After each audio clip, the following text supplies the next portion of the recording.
can't record anything from this camera, but Nick here is gonna back me up is what it is, so you'll be seeing from him. Mine's got better megapixels, man. You'll see. What's up, guys? Me, Lamarcano. We're here live once again. I'm here with Nick. Oh, and just a couple weeks ago, we just came from an adventurous trip, aka Cambodia. You might seen from last year's episode. We went to Borneo, but this time we just went to Cambodia. And oh yeah, we just got fries. Check it out. What up? We didn't have nothing like this over in Cambodia. We were in spiders. Pretty much. Oh my god. You want to start it off? Yeah. It was pretty much the same as Borneo. Like, work-wise, we were working with our hands. We were increasing both our strengths in, like, physically. Mm-hmm. With all the mixing concrete and all the new people that came had to work like we did in Borneo, where we had no clue if we were going to be able to help the team or if we were just hindering them. But all this year, we were a smaller group, but we still managed to work everything else out. But we didn't just, like, increase our physical strength. We also increased our awareness and like of what we can do, because we had to be able to assess ourselves. We were required to do work, but we had like different types of work available, such as like we could mix concrete if we're really strong. We could carry buckets around if we're like not suitable for mixing. And concrete. We also were how do you call it? Rendering the walls, putting concrete up on the walls. And so you had to be able to judge your strengths and be more aware of yourself and help the group in the best way you can. Yeah, not just judge, but also develop them as well. You know, just experiencing something new also increases your awareness of like what you can do and what you cannot do. But also at the same time, what you do, you also realize what you can do best or not do best. And once you realize that, you have to be committed to what you've decided you can do. Like, if you want to push yourself beyond your limits, you have to be committed. You can't quit halfway through and say, okay, I'm not good for this, I need to do this other thing. You have to stay with the group. Yeah. The fact that we have a long history from last year, we also commit ourselves again this year in a different country doing the same similar thing. And but we'd like to talk more about like the beginning of this trip, because it wasn't just getting out there and doing the things, it was the way that we set it up as well. Alana, do you want to talk? Well, Nick, to be honest with you, I have never heard of this country, Cambodia, before, until I did some further research, and I realized it was geographically in Asia, near Thailand and Vietnam. And I realized this country was totally different till last year, with a whole nother set of culture, a whole set of different people, and a whole nother language. And I also discovered that one of the 7 wonders in the world is in that country, and to me that was really interesting. And I believe, Nick, when we first heard about this trip again, our hearts were brimming with a sense of adventure, and right away we decided to go. And in the past week we were there, Nick and I immensely grown as individuals in terms of who we are, what we were capable of, and how confidently we were. As I mentioned before, our goal was to experience a whole other country as tourists, you know, the different cultures, the different aspects of how they live. But our primary goal was to assist and help others in need, specifically in the community that we stayed at. On the first day, the instructor, Mr. Han, had a goal for us that we were to finish the foundation of the entire school. And I think with only 7 of us, we honestly went beyond our comfort zone, our limits, to achieve this goal. And we did. We achieved Mr. Han's goal within a week, physically and mentally. Similarly to Borneo, we were dedicated and we committed to our work. Nothing stopped us. We mixed concrete, treated like it was meat, poured it out in a heartbeat. We bent steel and pound steel, nothing more to make oatmeal. We got blisters, tied wires with our bare hands. All of this occurred in the wetlands. But always, at the end of the day, we understand we had to do it. And we were happy to do it, to give everything out to this community. I think we did a solid job. Being part of a high school, building a school for them implies that education is important.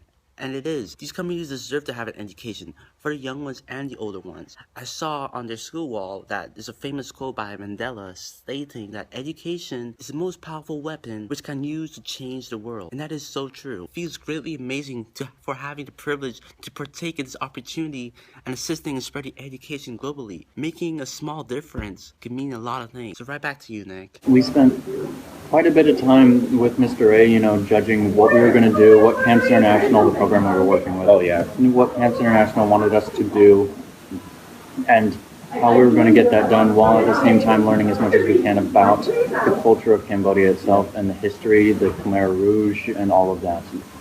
And so we were initiating a lot of the like meetups and a lot of the conversations about the trip ourselves. Yeah. And putting this together for ourselves. Like if you were to compare Cambodia and Borneo in a way, it's completely, even though it's in the same region of Asia, it's actually completely really, really different. I think we discussed about how economically it's kind of horrible. But I mean, the people there seem very happy. I mean, they didn't seem very frustrated.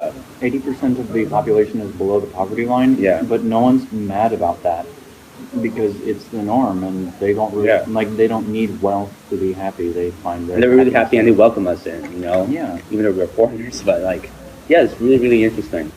Especially at the village that we worked at. They seemed pretty normal as well. There was no threats or anything like that. The kids had iPhones just like us. Yeah. It was like normal. But I mean, we had this like uneasy feeling while we were meeting all these new people and learning about this culture. We're making an impact on these people's lives. They're meeting us, and they're not going to forget us anytime soon. Yeah. Or they might. I don't know if they really care about us. But we're meeting these people, and we're making an impact on their lives, both through our work and through what we were doing, like talking to them and being a part of their life. Yeah. And so, like, what happens after that? When we leave, are they just going to forget about us? Yeah. Or are they going to have the chance to, or are they going to, like, try to meet up again? The impact that we make is not just about them knowing us.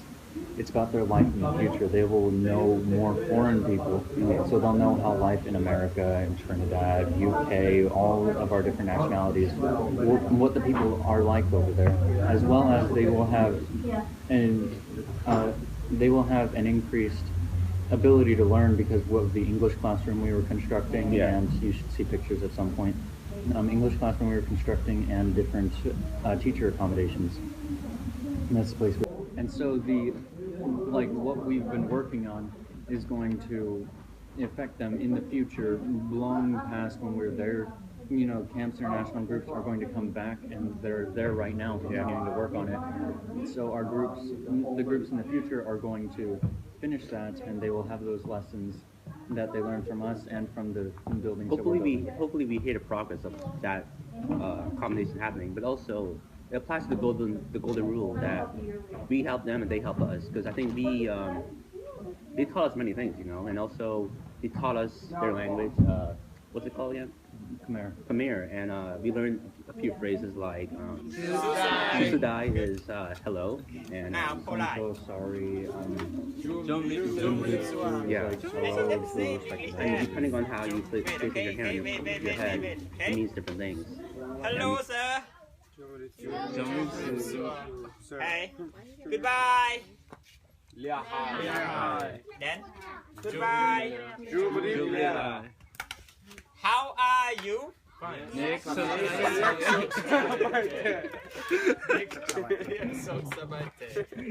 I'd like to sign off because we need to go to class.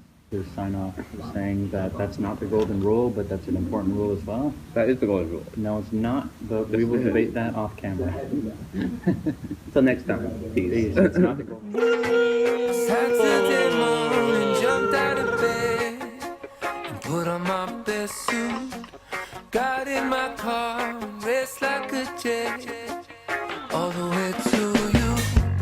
Knocked on your door with heart in my hand to ask you a question, 'cause I know that you're an old-fashioned man. Yeah.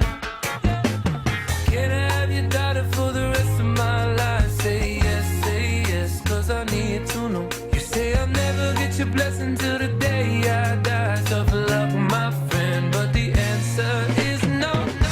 Why you gotta All be rudeness aside, don't you know I'm human too? Why you gotta